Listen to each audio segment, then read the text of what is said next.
महमूद मदनी साहब ने जो भी बयान दिया मैंने सुना, वो सब कुछ इंतहाई बेकार, बगैर सोचे समझे। और मैं समझता था कि शायद कुछ ना कुछ जिम्मेदार होंगे वो अपने मिजाज के एतबार से, लेकिन मालूम ये हुआ कि बिल्कुल किसी किस्म की कोई जिम्मेदारी वो नहीं समझते हैं और बेतौले बोलते हैं। उसी का उन्होंने दिखाया कि वो उनके जो मुंह आया वो कहते चले गए।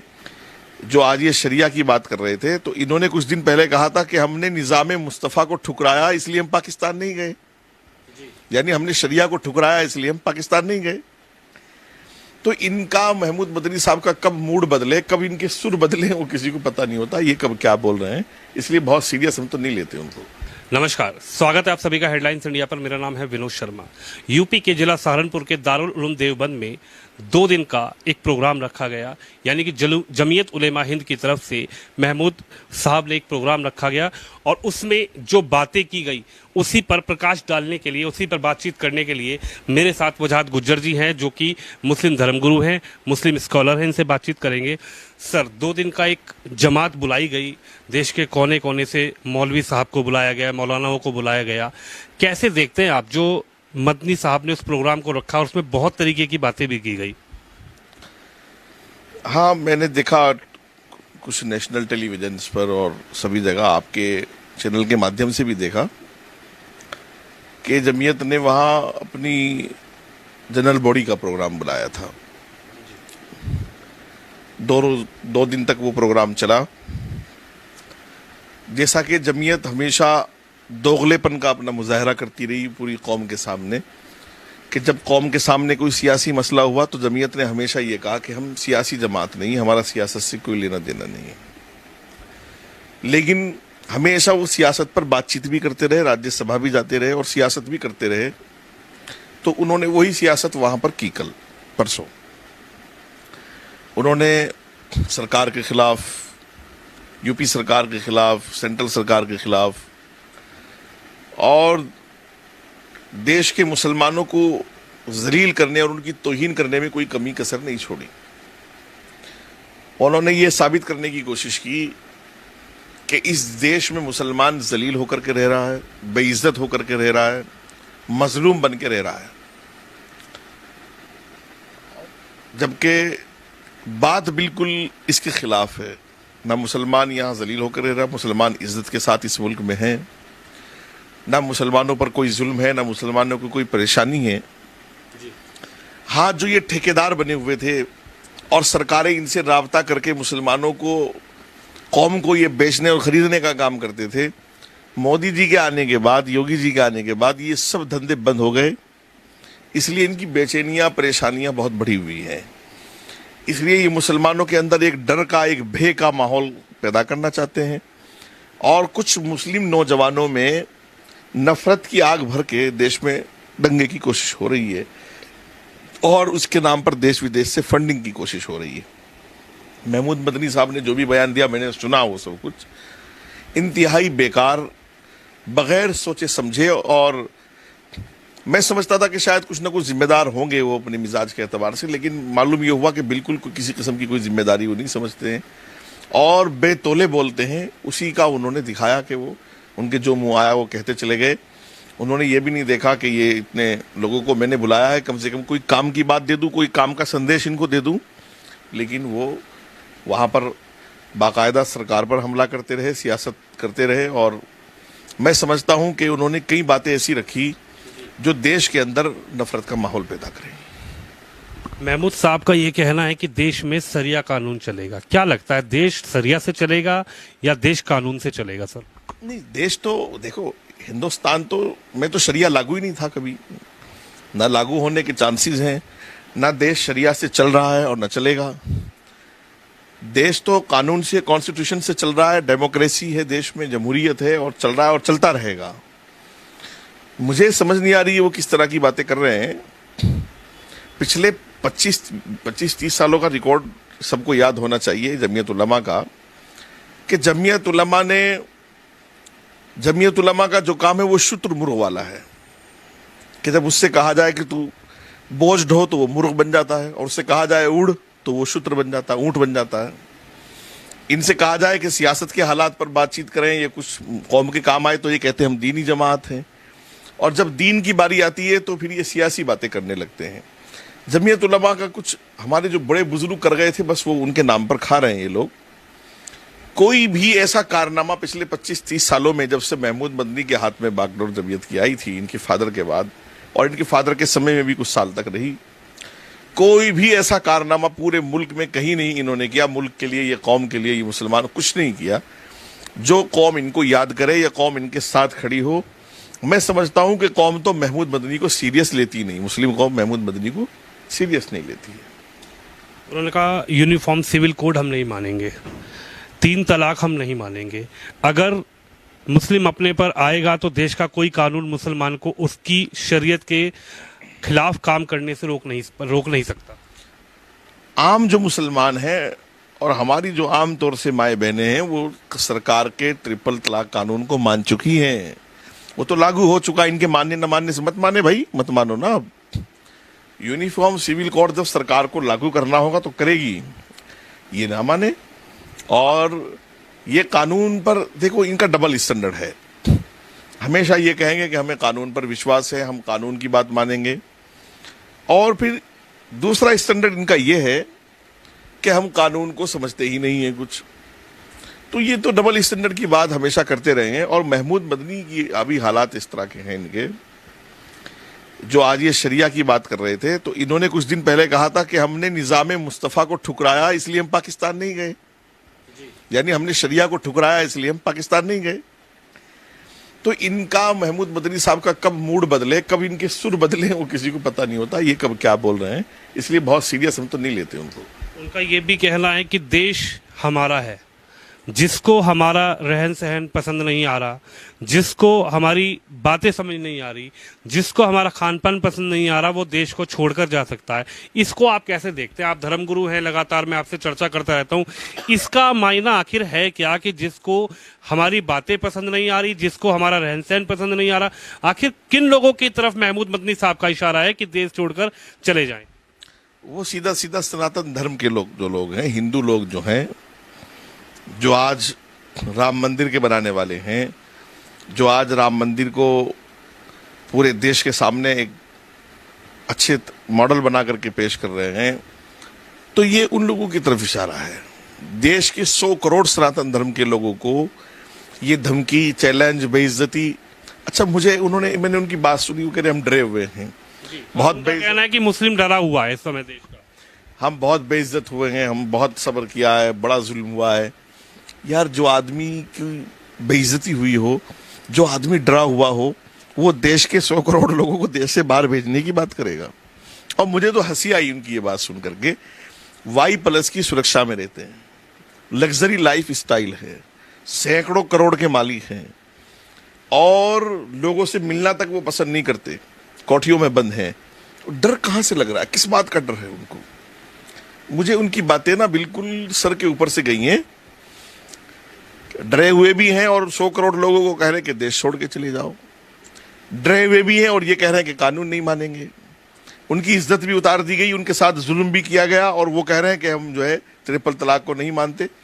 ट्रिपल तलाक तो देश का कानून हो गया है, जो नहीं मानेगा वो देशद्रोह है, उस पर राष्ट्रद्रोह का केस होना चाहिए जो नहीं मानेगा। और हमारी माए बहनें देखो, अब क्या है, मुस्लिमों में भी मैं आपको बताऊं कि मुस्लिम इनके हाथ से निकल चुका। मुस्लिम इनको अपनी लीडरशिप, इनको अपना लीडर नहीं मानता है, क्योंकि दोनों पिछले 10 साल से झगड़ रहे हैं, चाचा भतीजे दोनों जंग लड़ रहे हैं। करोड़ों रुपया कोर्ट, सुप्रीम कोर्ट, हाई कोर्टों में कहां खराब किया है, और नंगा नाच हुआ है दोनों में। आज वो दोनों एक होने की बात करने लगे, लेकिन 10 साल में जो उन्होंने कौम को जख्म दिया है, 10 साल में जो कौम की इत्तेहाद को नुकसान पहुंचाया है, जो कौम की इज्जत को नुकसान पहुंचाया है, उसकी भरपाई कौन करेगा? इन्होंने कौम को कुछ नहीं दिया। मेरा सवाल है आपके चैनल के माध्यम से, इन्होंने कौम को स्कूल दिए हों, कौम को मदरसे दिए हों, कौम को हॉस्पिटल्स दिए हों, कौम को इन्होंने कुछ इंस्टीट्यूट्स वगैरह दिए हों, मुझे कुछ तो बताएं भाई, कुछ दिया हो कहीं तो आप ही बताइए ना। आप तो चैनल वाले लोग हैं, जगह जगह भागे फिरते हैं, बताइए कि भाई जमीयत उलमा ने यहाँ ये स्कूल बना दिया, यहाँ ये वो बना दिया। परसों एक टीवी चैनल पे एक प्रवक्ता इनके ताल्लुक से कह रहे थे कि वो मसूरी में स्कूल बनाया। मैंने कहा गरीब आदमी का बच्चा पढ़ भी नहीं सकता भाई, उसमें 20,000 कितना 25,000 कितना फीस जाता है। तो मेरे भाई कौम के लिए कुछ नहीं किया इन्होंने। फादर भी इनके राज्यसभा सदस्य रहे, ये भी राज्यसभा सदस्य रहे। America, Africa, London, Europe, Dubai, कहां कहां से भाई चंदा आता है, देश विदेश से फंडिंग होती है। तो मुझे बताओ वो कहां लगी हुई है फंडिंग? इनकी लग्जरी गाड़ियों पर लगी हुई है, इनके कपड़ों पर लगी हुई है, इनके चेले चमाटों के लिए दस्तरखान बिछते उन पर लगी हुई है, इनके मकानों पर लगी हुई है, इनके फार्म हाउसों पर लगी हुई है।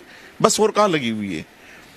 भाई देवबंद तो देखो, अभी देवबंद को बदनाम करने की कोशिश हुई है। ये दारुलूम में प्रोग्राम नहीं हुआ, ईदगाह में प्रोग्राम हुआ, दारुलूम से बहुत दूर।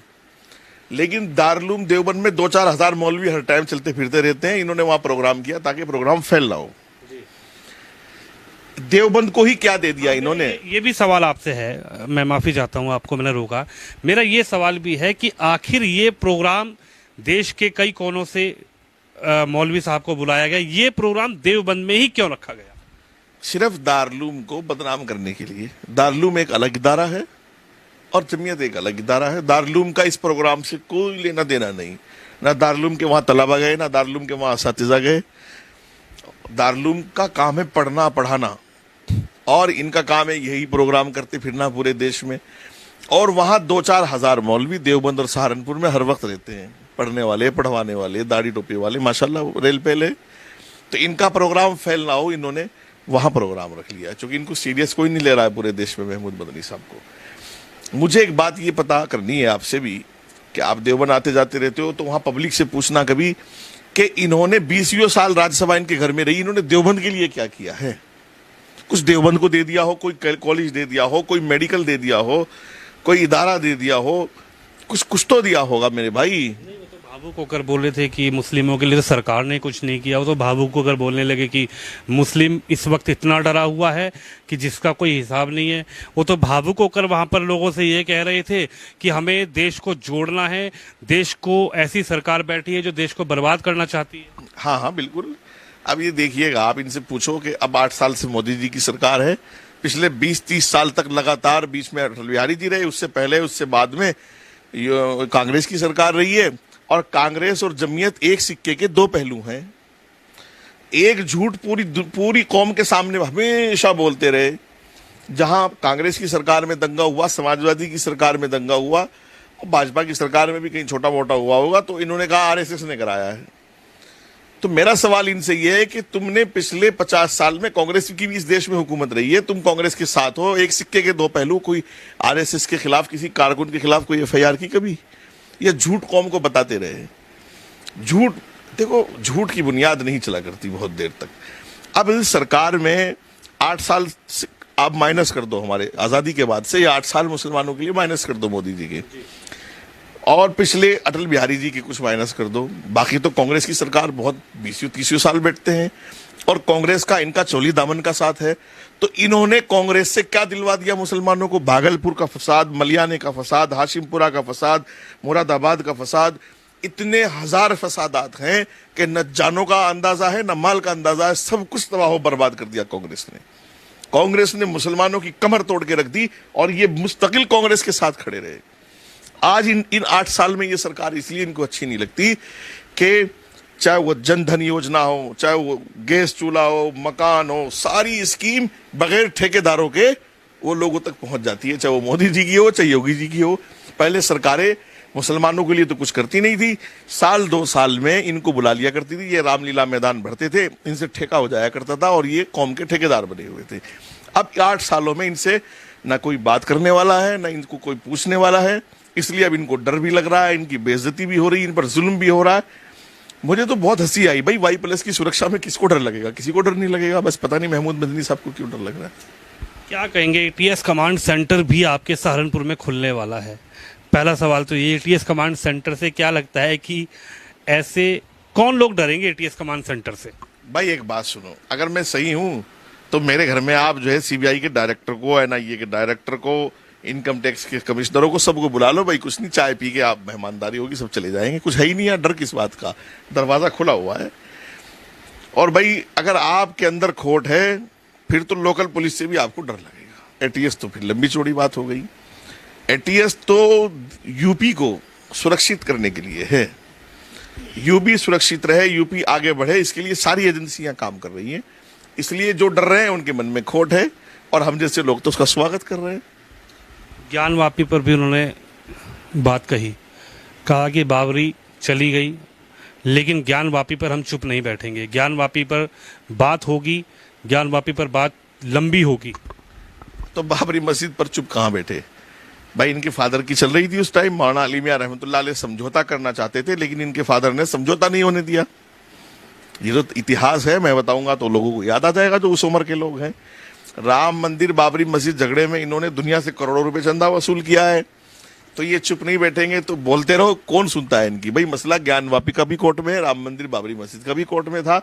इनके बोलने से, इनके चुप रहने से, इनका लंबा करने से, इनके छोटा करने से समाज पर, देश पर, कानून पर कोई फर्क नहीं पड़ेगा। अब ये डुगडुगी बजाते रहे, इनका टाइम खत्म हो चुका, दुकानदारी बंद, ताला लग चुका है। डायरेक्ट सरकार की स्कीमें मुसलमानों को मिल रही है, मुसलमान सरकार से खुश हैं। ना अल्लाह का शुक्र है कोई बेइज्जती हो रही है मुसलमानों की, ना इनके साथ कोई जुल्म हो रहा है। हम तो इसी दाढ़ी टोपी में कश्मीर से कन्याकुमारी तक का सफर करते हैं, बस में भी करते हैं, ट्रेन में भी करते हैं। ऊपर वाले का शुक्र है आज तक किसी ने हमें तो बेइज्जत नहीं किया। सब स्वागत करते हैं, सब जो है पूछते हैं, सब नमस्ते सलाम दुआ करते हैं, गुरुद्वारों में भी पहुंच जाते हैं, मंदिरों में भी चले जाते हैं, मस्जिदों में भी चले जाते हैं। जहां वक्त मिलता है वहां मुसल्ला बिछा देते हैं। हमें भेदभाव नहीं नजर आ रहा, एक साधारण आदमी को इनको भेदभाव नजर आ रहा होगा। एक आखिरी सवाल आपसे वजह सर यही है, क्या कहेंगे, सीधा सा सवाल, इस प्रोग्राम का, इस मजमे का जो महमूद मदनी साहब ने देवबंद की धरती पर किया, आप धर्मगुरु हैं, इसका आप क्या रिजल्ट निकालते हैं? क्या देश में एक तरीके से लोगों को भड़काने के लिए एक कार्यक्रम किया गया है? क्योंकि अगर ज्ञानवापी की बात की जाए तो वो मुद्दा अभी भी कोर्ट में है और कोर्ट का फैसला होगा, कोर्ट का फैसला सर्वमान्य होता है। बिल्कुल सही कह रहे हैं आप। इन्होंने भड़काने की कोशिश की, लेकिन मुसलमान बहुत समझदार है। मुसलमानों की बहुत बड़ी तादाद, 70-80% तादाद ऐसी है जो डेली कमाती है और डेली खाती है। ना वो दंगे पर विश्वास करता है, ना वो नफरत पर विश्वास करता है। वो हिंदू के यहाँ से सामान ला करके क्रिश्चियन को बेच रहा है, सिख के यहाँ से ला करके हिंदू को बेच रहा है और 2 रुपए कमा रहा है। ना उसको ये पता कि जिसके यहाँ से लाया हूँ वो हिंदू है, जिसको बेच रहा हूँ वो ईसाई है, और जो खा रहा है वो सिख है। मुसलमान इस बात से कोई मतलब नहीं रखता। एक आखिरी बात ये मैं ये कहूँगा देश के मुसलमानों से कि वो अपने गिरबान में झांके। किस जमीयत की बात कर रहे हैं? आज पूरे मुल्क के 20 करोड़ मुसलमानों की यह हालत है कि इनके पास देखने के लिए अपना चैनल नहीं, पढ़ने के लिए अपना अखबार नहीं, अपने बच्चे पैदा करवाने के लिए हॉस्पिटल नहीं, पढ़ाने के लिए स्कूल नहीं। किस जमीयत की बात करते हैं? किस संगठन की बात करते हैं? और हमेशा जमीयत का जो एक सबसे मुमताज काम है, सबसे अलग काम है, वो ये है कि सरकार को और मुसलमानों को ऐसे 36 का आंकड़ा बना के रखती है। मुसलमानों को ये बताती है कि तुम्हारा जो हक नहीं दिया गया वो सिर्फ सरकार ने नहीं दिया, जो तुम पिछड़े हो वो सरकार की वजह से हो। मुझे ये बताओ, क्रिश्चियनों को सब कुछ सरकार ने दिया है, जैनियों को सब कुछ सरकार ने दिया है, सिखों को सब कुछ सरकार ने दिया है। हमारा फर्ज नहीं बनता कि हम खुद अपने लिए भी कुछ करें और सरकार के लिए भी कुछ करें और देश के लिए भी कुछ करें? ऐसी मानसिकता इन्होंने मुसलमानों को दे दी कि हमेशा मुसलमान पुलिस के खिलाफ, एजेंसियों के खिलाफ, सरकारों के खिलाफ बात करता हुआ दिखेगा और तरक्की की दौड़ से पीछे दिखेगा, तरक्की की दौड़ में आ नहीं सकता। मैं अपने मुसलमान भाइयों से हाथ जोड़ के रिक्वेस्ट करता हूं कि वो इस मानसिकता से निकलें और इस लीडरशिप को खत्म करें। इन्होंने कुछ नहीं छोड़ा। आज हमारी माए बहनें बच्चे कहां पैदा कर रही हैं, हमें कहां, कौन से टीवी चैनल, कौन से अखबार, कौन से मकतब, कौन से स्कूल, कुछ भी हमारे पास है नहीं। 20 करोड़ मुसलमान लावारिस है। आज क्रिश्चियनों की एजुकेशन में यह हालत है कि हमारे बच्चों को हम लाखों लाख रुपए खर्च करके सेंट मेरी और कहां स्कूलों में लेके जाते हैं, इनके पास स्कूल तक पढ़ने के लिए नहीं है। और 100 साल पुराना संगठन है। आज ये देखिएगा कि इनके बाप दादा मखरूज मरे थे और इनके पास अरबों खरबों रुपए हैं। इनकी तरक्की हुई है, देश की तरक्की नहीं हुई, कौम की तरक्की नहीं हुई, मुसलमान की तरक्की नहीं। तो मेरे साथ सभी बातचीत करने के लिए वजात गुजर साहब थे, जिन्होंने साफ कहा कि देश में ना मुसलमान डर रहा है, ना मुसलमान बेइज्जत हो रहा है, लेकिन जो महमूद मदनी साहब ने एक मजमा तैयार किया था, एक दावत तैयार की थी और वहाँ पर एक प्रोग्राम तैयार किया था, वहाँ पर देश के कोने कोने से मौलवियों को, मौलानाओं को बुलाया था, उस पर ही हमने वजात गुज्जर जी से बात की, क्योंकि ये धर्मगुरु है और इन्होंने पूरा निचोड़ बताया कि आखिर महमूद मदनी साहब ने इस पूरे प्रोग्राम को किस लिए किया था। कैमरामैन अंकित के साथ विनोद शर्मा, हेडलाइंस इंडिया के लिए।